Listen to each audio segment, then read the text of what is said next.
Praise the lord. దేవునికి మహిమ కలుగును గాక. ప్రతిరోజు క్రమం తప్పక వాగ్దానాన్ని వీక్షిస్తున్న ప్రతి ఒక్కరికి యేసయ్య నామంలో ప్రత్యేక వందనములు. సబ్స్క్రైబ్ చేసుకొని అనేక మందికి షేర్ చేసి దేవుని మాటల ద్వారా బలపరచండి.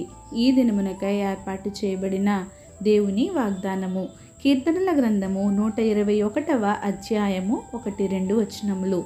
నాకు సహాయము ఎక్కడ నుండి వచ్చును? యెహోవా వలననే నాకు సహాయము కలుగును. From whence comes my help comes from the lord. మనకు శ్రమ వచ్చిన, బాధ కలిగిన ఎవరి వైపు చూడాలి? ఎవరికి మొర్ర పెట్టాలి? ఎప్పుడైతే నీవు సహాయము కొరకు దేవుని కృపాసనం వద్దకు చేరి దేవుని కృప కొరకు, ఆయన సహాయము కొరకు అర్థిస్తావో, అడుగుతావో, దేవుడే నీపై కనికరపడి సమయోచితమైన సహాయమును నీకు అనుగ్రహిస్తారు. నీవు అనుకొనవచ్చు, దేవుడు నా బాధలు, నా శ్రమలు చూస్తున్నాడా? చూసి కూడా నాకు సహాయం చేయటం లేదు అని నీవు అనుకొననవసరం లేదు. నీ దేవుడు సమయానుకూలంగా సహాయాన్ని అందించువాడు. పౌలు మహాశయుడు ఈ విధంగా అంటారు. అపోస్తుల కార్యములు 26వ అధ్యాయం 20వ వచనంలో చూచినట్లయితే, మొదట దమస్కులోను వారికి, యెరూషలేములోను, యూదయ దేశమంతటను, తరువాత అన్యజనులకును వారు మారు మనసు పొంది దేవుని తట్టు తిరిగి మారు మనసునకు తగిన క్రియలు చేయవలెనని ప్రకటించుచుంటిని. ఈ హేతువు చేత యూదులు దేవాలయంలో నన్ను పట్టుకొని చంపుటకు ప్రయత్నము చేసిరి. అయినను నేను దేవుని వలననైనా సహాయము పొంది నేటి వరకు నిలిచియుంటిని.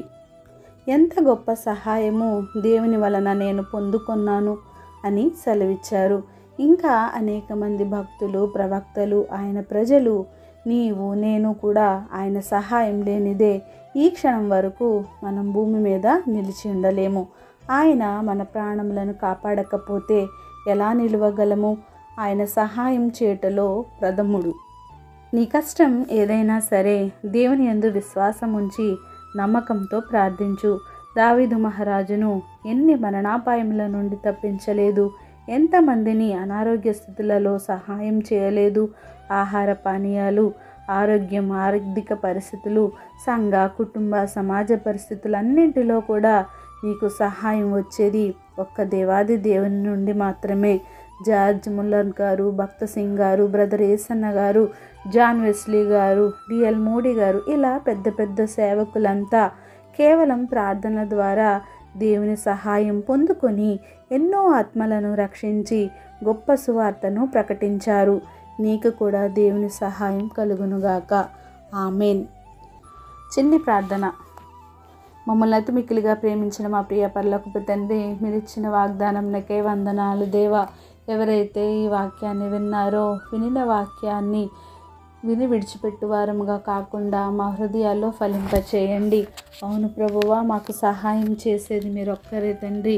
మాకు సహాయకుడు, మా ఆదరణకర్త అన్నీ మీరే నాయన. నాయన, ప్రార్థన అవసరం కోరిన ప్రతి ఒక్క బిడ్డని సమయంలో జ్ఞాపకం చేసుకోండి. ఆయన ఎన్నో రకాల ఇబ్బందులు, కష్టాలు, ఆర్థిక పరిస్థితులు అన్నింటి నుండి మీ బిడ్డలకు సహాయమును అనుగ్రహించండి. ఎగ్జామ్స్ రాస్తున్న బిడ్డల్ని, రాయబో బిడ్డల్ని ప్రతి ఒక్కరిని సమయంలో జ్ఞాపకం చేసుకొని వారికి సమయోచితమైన జ్ఞానం ఇచ్చి మంచి భవిష్యత్తును దయచేసి సమస్త ఘనత, మహిమ, ప్రభావాలు మీరు ఆరోపించుకుంటారని యేసుక్రీస్తు పరిశుద్ధ నామమున ప్రార్థించడి వేడుకొంచున్నాను మా తండ్రి. Amen. God bless you all.